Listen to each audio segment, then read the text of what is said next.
और देशव्यापी लॉकडाउन को 2 महीने से ज्यादा हो गए हैं। अब सरकार ने चरणबद्ध तरीके से छूट देने का फैसला कर लिया है। 8 जून से धार्मिक स्थल, होटल, रेस्टोरेंट, ये जैसी भी चीजें हैं खोलने की इजाजत दे दी गई है। पूरी डिटेल आपके सामने रखेंगे। धीरे धीरे थिएटर, जिम, स्विमिंग पूल और ट्रांसपोर्ट को भी शुरू कर दिया जाएगा। 4 तस्वीरें आपके सामने मौजूद है। हालांकि गृह मंत्रालय ने साफ कहा है कि लोगों को इस संक्रमण को रोकने और अपनी सुरक्षा के लिए कुछ नियमों का पालन यहां पर करना ही होगा। आइए जानते हैं कि वो 10 नियम कौन से हैं जिनका पालन करना हर किसी के लिए बेहद जरूरी है ताकि आप कोरोना नाम की इस महामारी को मात दे सकें।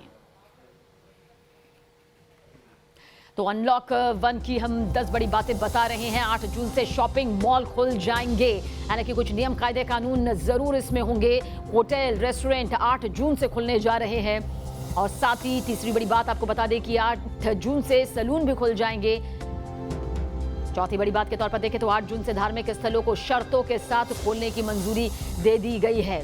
औद्योगिक संस्थान 8 जून के बाद ओपन कर दिए जाएंगे, यानी कि ये भी खुल जाएंगे। और साथ ही साथ एक राज्य से अगर दूसरे राज्य आप जाना चाहते हैं तो किसी तरह के कोई पास की जरूरत नहीं है, जैसा कि पहले पास के लिए अप्लाई करना पड़ता था। रात 9 बजे से सुबह 5 बजे तक कोई आवाजाही नहीं होगी, यानी कि नाइट कर्फ्यू कुछ इस तरह से जारी रहेगा। कंटेनमेंट जोन के बाहर गतिविधियों में कुछ छूट भी मिलने जा रही है, क्योंकि अभी तक ऐसी छूट यहां पर नहीं है। कंटेनमेंट जोन के बाहर 3 चरणों में छूट दी जाएगी, ये समझ लेना जरूरी है। आपको बता दें कि कंटेनमेंट जोन में पाबंदियां भी जारी रहेंगी। पहले की तरह ही कंटेनमेंट जोन में ये पाबंदियां हैं, लेकिन कुछ छूट जरूर मिलेंगी। बाहर की गतिविधियां जरूर जारी होंगी।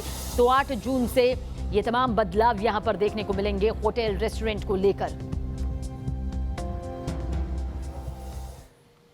और पहले क्या कुछ था और अब कैसा हुआ है, यानी कि ये जो बीच का एक बदलाव है वो हम आपको बताने जा रहे हैं। ये आप समझने की पूरी कोशिश करिए। पहले क्या था, एक राज्य से दूसरे राज्य में जाने के लिए आपको ई पास की जरूरत होती थी। राज्य के अंदर और राज्य के बाहर आवाजाही पर अब किसी तरह की कोई रोक नहीं है, यानी कि आपके पास ई पास हो ये जरूरी नहीं है। आप एक राज्य से दूसरे राज्य से आसानी से ट्रेवल कर सकते हैं। और दूसरा, कर्फ्यू को लेकर आपको बताते हैं कि पहले आपको जैसा कि मालूम था शाम 7 बजे से सुबह 7 बजे तक बाहर निकलने पर रोक थी। ये 12 घंटे की पाबंदी थी। अब 1 जून से रात 9 बजे से सुबह 5 बजे तक ही ये नाइट कर्फ्यू देखने को मिलेगा। और पहले कंटेनमेंट जोन में आपको बता दें उसके बाहर की गतिविधियों पर रोक थी, यानी कि किसी भी तरह से बाहर की गतिविधियां नहीं हो सकती थी। अब राज्य सरकारों को अधिकार दिए गए हैं कि सिलसिलेवार तरीके से इसे खोला जाए, क्योंकि कंटेनमेंट जोन में रहने वाले लोगों को जिस तरह से दिक्कतें हो रही हैं वो यहां पर दिक्कत पेश में ना आए।